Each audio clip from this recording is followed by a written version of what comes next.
Hello et bienvenue dans ce nouveau cours dans lequel tu découvres 13 erreurs de débutants en allemand. Nous avons toutes et tous plus ou moins commis des erreurs de débutants quand nous avons commencé à apprendre l'allemand. Si toi, tu viens de commencer à apprendre l'allemand, il y a de fortes chances que tu fasses certaines de ces erreurs. Tu vas peut-être te dire, c'est quoi les erreurs de débutants en allemand? Ce sont des phrases simples en allemand qui nous semblent correctes au premier bord. Soit parce que nous les traduisons mot à mot à partir du français, ou bien en se basant sur nos connaissances en anglais, qui est aussi une langue germanique, tout comme l'allemand. Sauf que parfois ça ne marche pas, c'est là qu'on fait ces erreurs. Pourquoi c'est important de faire attention à ces erreurs? Premièrement, dans une discussion en allemand, ce sont des erreurs qui sautent aux yeux. Ça montre de suite que tu es débutant en allemand. Ensuite, dans les tests scolaires ou professionnels, ce sont ces erreurs qu'on utilise comme question piège. Donc, le fait de faire attention à ces erreurs, ça t'aidera à mieux parler allemand sans avoir cet air de débutant et ça t'aidera aussi à avoir de meilleurs scores lors des tests d'allemand. Dans ce cours, je te présente les 13 erreurs de débutants qui me sont venues en premier à l'esprit et je t'aiderai à les identifier et à les corriger. Avant de commencer, merci de t'abonner à ma chaîne pour ne pas rater les prochains cours. Sans trop tarder, nous allons découvrir ces 13 erreurs de débutants. Los geht's. Erreur numéro 1. Regarde bien cette phrase. Ich habe 20 Jahre alt. Ich habe 20 Jahre alt. Donc, c'est pour donner l'âge.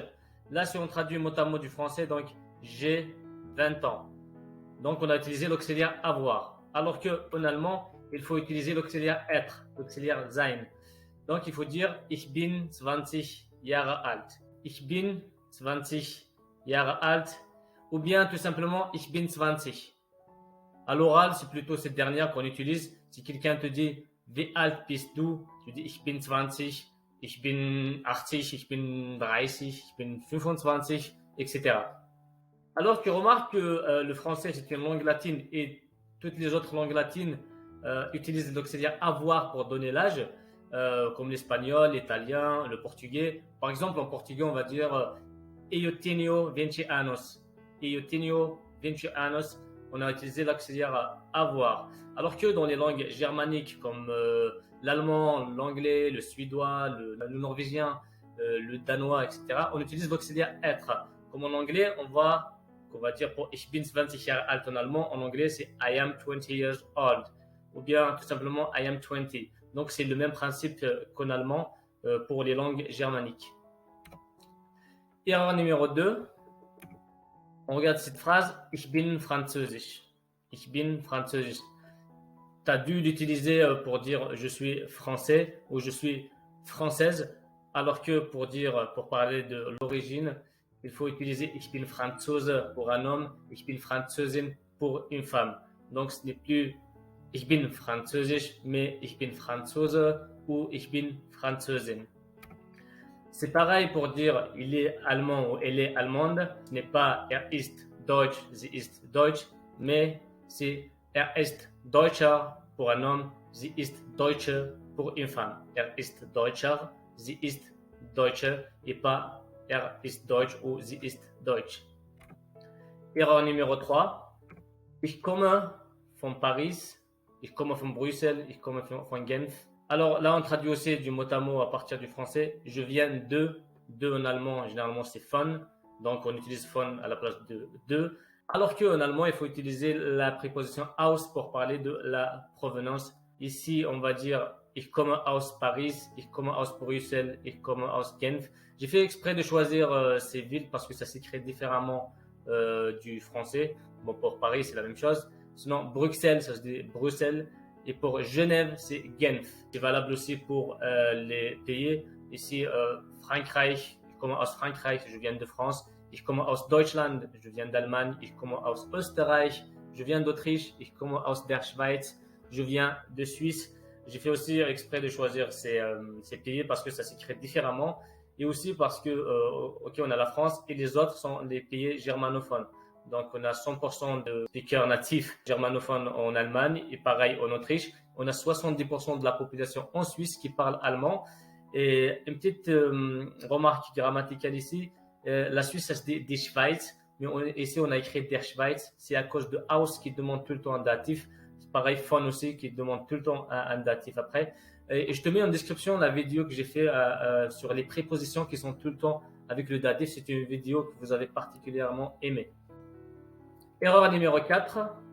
Ich bin in 2000 geboren. Je suis né en l'an 2000. Là, c'est une erreur qu'on fait à cause de l'anglais, parce qu'en anglais, on aurait dit I was born in 2000. I was born in 2000. Tu vois, en anglais, on utilise le in, alors qu'en allemand, il ne faut pas l'utiliser. Soit on met rien, donc on va dire juste Ich bin 2000 geboren. Ich bin 2000 geboren, c'est tout à fait correct. Je suis né 2000. C'est vrai qu'en français, ça fait un peu bizarre. Et si tu veux utiliser quelque chose quand même, tu peux utiliser im Jahre. Ich bin im Jahre 2000 geboren. Donc, soit rien utiliser, soit utiliser im Jahre, mais jamais in, sinon ça serait une erreur. Erreur numéro 5. Ich habe warm, ich habe kalt. C'est pour dire j'ai chaud, j'ai froid. Là aussi, on a traduit du mot à mot à partir du français. Donc, j'ai chaud, j'ai froid. Alors qu'en allemand, ce n'est pas le auxiliaire haben qu'il faut utiliser. Il faut dire mir ist warm, mir ist kalt. Mir ist warm, mir ist kalt. Donc, ce n'est pas ich habe. Erreur numéro 6. Für Beispiel. Beaucoup utilisent cette erreur für Beispiel parce qu'ils se disent exemple en anglais se dit Beispiel en allemand. For, ça se dit für. Donc, pour traduire for example, on dit für Beispiel. Alors que en allemand, c'est pas für qu'il faut utiliser, mais c'est zum Beispiel. Zum Beispiel. Il faut bien retenir cette phrase parce que c'est une phrase que tu vas beaucoup utiliser. C'est zum Beispiel pour dire par exemple. Erreur numéro 7. Regarde bien cette phrase. Letzte Woche, ich habe meine Großeltern besucht.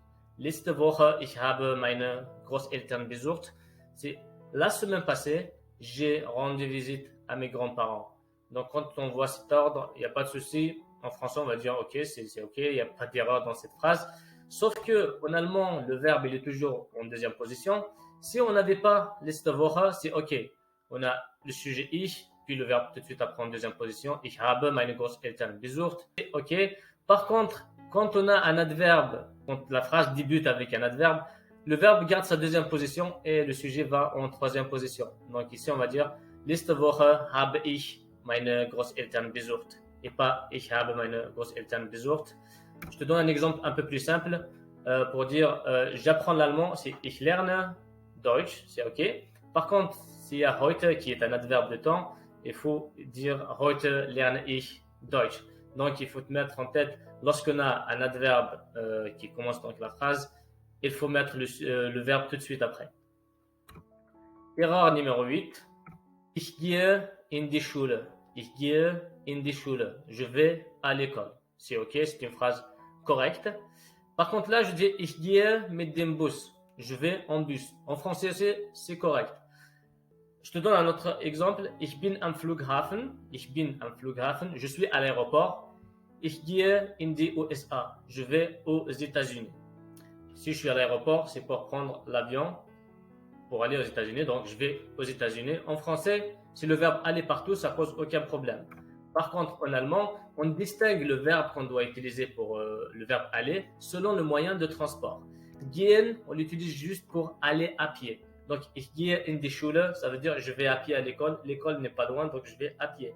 Par contre, si j'utilise un moyen de transport 2 roues, 4 roues, comme les bus, les voitures, etc., il faut utiliser le verbe fahren. Donc là, il faut dire ich fahre mit dem Bus. Ich fahre mit dem Bus et pas ich gehe mit dem Bus, qui serait une erreur. Et là, ici, pour le verbe justement qu'on utilise pour prendre l'avion, c'est fliegen. Donc, ich bin am Flughafen.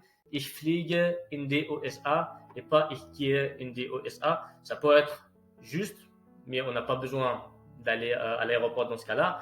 Et habiter à côté des États-Unis, par exemple au Canada ou au Mexique, pour venir à pied. Dans ce cas-là, on peut utiliser gehen. Sinon, si on va à l'aéroport, c'est pour utiliser fliegen. Et si on prend une voiture justement pour aller aux États-Unis, il faut utiliser fahren. Alors là, je te fais un petit récapitulatif. Donc, gehen, c'est exclusivement pour dire aller à pied. Fahren, c'est aller en voiture, en vélo, en bus, en train, en bateau, etc. Et fliegen, c'est pour aller en avion. Erreur numéro 9. Marcos kommt ohne sein Auto. Marcos vient sans sa voiture. Ok, c'est une phrase juste. Maintenant, Lara kommt ohne sein Auto. Lara kommt ohne sein Auto. Lara vient sans sa voiture. C'est aussi juste en français, il n'y a pas de souci. Par contre, en allemand, on fait une différence lorsqu'on parle d'un objet qui appartient à lui ou qui appartient à elle. Lorsque c'est lui, lorsque c'est un garçon, on va utiliser sein. Marcos kommt ohne sein Auto. Et lorsque c'est une fille ou elle, il faut utiliser ihr. Lara kommt ohne ihr Auto. Lorsqu'on a un masculin ou un neutre, il faut utiliser sein. Lorsqu'on a un féminin, il faut utiliser ihr. Lara kommt ohne ihr Auto. Et je pense que c'est quelque chose que tu as déjà peut-être rencontré en anglais pour dire sa voiture à lui, c'est his car.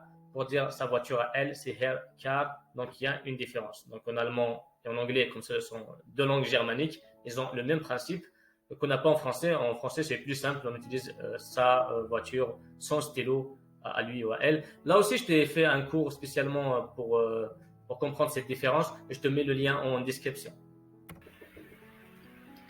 Erreur numéro 10. Das Fahrrad auf meinen Bruder. Là, on veut dire le vélo de mon frère. Et justement, à cause de l'anglais, on utilise auf, à cause de auf en anglais, pour dire de, on dit das Fahrrad auf meinen Bruder. Alors que en allemand, il faut utiliser von. Das Fahrrad von meinem Bruder. Von, il a besoin d'un datif, c'est pour ça qu'on a utilisé meinem ici. Du coup, voilà, je t'ai mis en description la vidéo qui parle des prépositions qui sont tout le temps avec le datif. Das Fahrrad von meinem Bruder et pas das Fahrrad auf meinen Bruder. Parce qu'en anglais, on dit the bike of my brother. The bike of my brother. À cause de off en anglais, on se dit, ok, off, auf, on va dire c'est la même chose. On va utiliser auf, alors qu'il faut utiliser von pour parler de quelque chose qui appartient à quelqu'un. Das Fahrrad auf meinen Bruder n'est pas une erreur en soi, mais ça passe ce sens, le vélo de mon frère. Mais ça veut dire le vélo est sur mon frère. Auf, c'est sur. Erreur numéro 11. Pour exprimer le but, on va dire dans cette phrase, ich lerne Deutsch für finden einen Job. Ich lerne Deutsch für finden einen Job. On va la traduire mot à mot du français. C'est là qu'on fait justement l'erreur. J'apprends l'allemand pour trouver un travail. Là, on a respecté l'ordre de la phrase en français. Et aussi, on a utilisé la logique de la phrase française pour exprimer le but. Alors qu'en allemand, pour exprimer le but, il faut utiliser zu et pas für. Donc, on va dire ich lerne Deutsch, virgule, je l'ai mise en rouge parce qu'il est obligatoire avant Tout de suite après, il faut mettre le Le verbe, il faut le mettre à la fin, à l'infinitif, là, c'est finden. Et le zu, il faut le mettre juste avant ce verbe. Donc, ça donne ich lerne Deutsch, einen Job zu finden.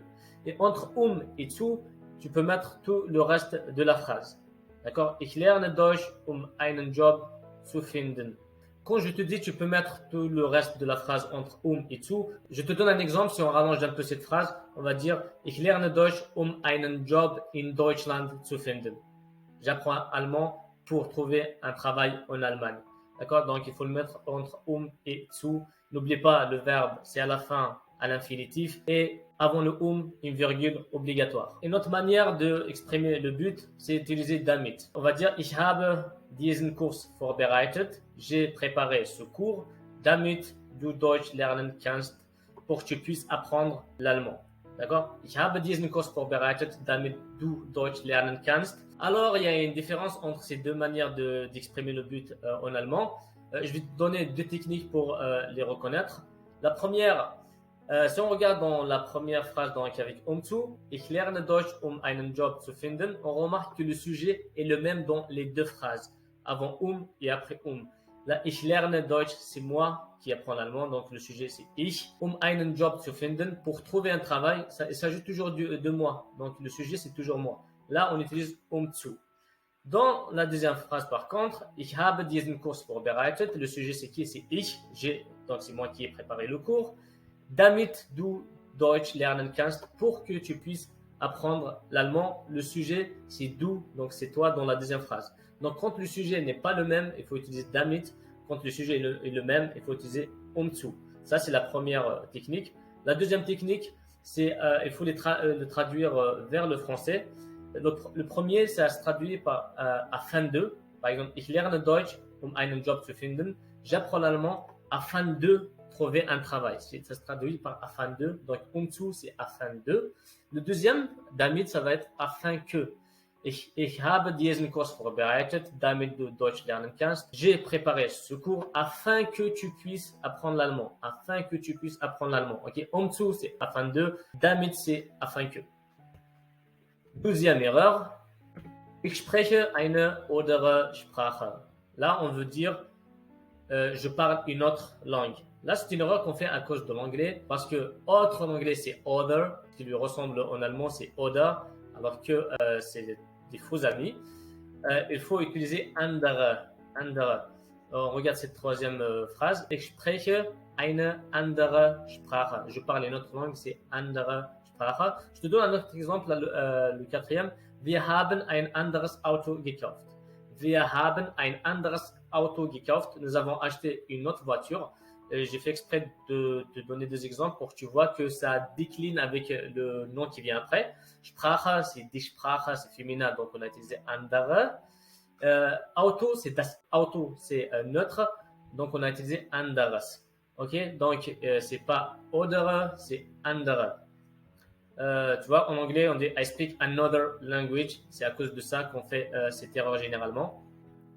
Alors, oder en allemand, c'est pas autre, mais c'est ou. Un exemple, was magst du, Fußball oder Basketball? Qu'est-ce que tu aimes, le football ou le basketball? Was magst du, Fußball oder Basketball? Donc, oder, c'est ou, autre, c'est under. 13e et dernière erreur. Ich habe ein Essen bestellt. Ich habe ein Essen bestellt. J'ai commandé un repas. Ok, à l'oral, il n'y a pas de souci. Par contre, à l'écrit, c'est là que ça change parce qu'il faut utiliser la majuscule. La majuscule est très importante en allemand plus que dans les autres langues comme le français et l'anglais. Donc, ich habe ein Essen bestellt. Pour parler de repas, il faut mettre Essen en majuscule, le E donc en majuscule. Donc, Essen en minuscule, ça veut dire manger. Essen en majuscule, ça veut dire repas. À l'oral, ich habe ein Essen bestellt, il n'y a aucun souci, on comprend. Par contre, si tu l'écris à l'écrit, il faut mettre Essen en majuscule, sinon ça serait une erreur. Je te donne d'autres exemples. Là, on a vu Essen, c'est manger, das Essen, c'est le repas. Putzen, c'est nettoyer, das Putzen, c'est le nettoyage. Lesen, c'est lire, das Lesen, c'est la lecture. Lernen, c'est apprendre, das Lernen, c'est l'apprentissage. Schreiben, c'est écrire, das Schreiben, c'est l'écriture. L'écriture dans le sens, le processus d'écriture, le fait d'écrire et pas l'écriture esthétique, c'est pas la beauté de l'écriture. Sinon, ça se dit die Schrift. Eine schöne Schrift, une belle écriture. Das Schreiben, c'est le fait d'écrire. Par exemple, das Schreiben eines Romanes ist schwierig. Das Schreiben eines Romanes ist schwierig. L'écriture d'un roman est difficile. Donc, c'est le fait d'écrire, c'est das Schreiben. Et ces verbes, on les appelle les verbes substantivés parce qu'on a fait des noms, des substantifs à partir des verbes à l'infinitif. D'ailleurs, j'ai fait une vidéo à ce sujet. Je te mets le lien en description. Une autre chose, je ne sais pas si tu as remarqué, tous ces verbes substantivés sont en neutre. Donc, l'article, c'est das. Quand tu as un verbe substantivé, ne cherche pas à savoir si le masculin, féminin ou neutre, ils sont tout le temps neutres. On va rester tout le temps dans la majuscule pour dire Woher kommen Sie, Frau Mayer? Woher kommen Sie, Frau Mayer? D'où venez-vous, Madame Mayer? Alors, à l'oral, il n'y a pas de souci parce qu'on ne fait pas la différence entre Sie qui est en minuscule et Sie qui est en majuscule. Par contre, à l'écrit, lorsqu'on utilise un vous de politesse, il faut utiliser Sie en majuscule. Woher kommen Sie, Frau Mayer? D'où venez-vous, Madame Mayer? Donc, Sie en majuscule, c'est vous de politesse. Et Sie en minuscule, c'est elle au singulier et le elle au pluriel. Pour comprendre cette importance, on va garder les deux phrases là, les deux premières phrases, mais avant la virgule. On va dire Woher kommen Sie? Et là, le Sie, il est en minuscule. Ça veut dire d'où ils viennent-ils? Donc, on parle d'eux, c'est des personnes qui sont venues. On se demande d'où ils viennent. Et dans la deuxième, le Sie majuscule, Woher kommen Sie? Donc là, on voit un S qui est majuscule, donc d'où vous venez, donc c'est le vous de politesse. Donc c'est très important à l'écrit de faire la différence entre ces deux-là. Merci d'avoir suivi ce cours jusqu'à la fin. Donc, on a vu 13 erreurs de débutants en allemand, les 13 erreurs qui me sont venues à l'esprit en premier. Bien sûr, il y en a d'autres. J'espère que ça t'a aidé à les identifier, à prendre conscience de ces erreurs et à les corriger prochainement. Comme ça, tu auras des meilleurs résultats lors des tests. Voilà, donc nous sommes arrivés à la fin de ce cours. N'oublie pas de t'abonner à ma chaîne si tu ne l'as pas encore fait. Si ça t'a plu, n'oublie pas de laisser un j'aime, de laisser un commentaire et de partager avec tes amis. Moi, je te dis à une prochaine fois dans un prochain cours. Tchuss!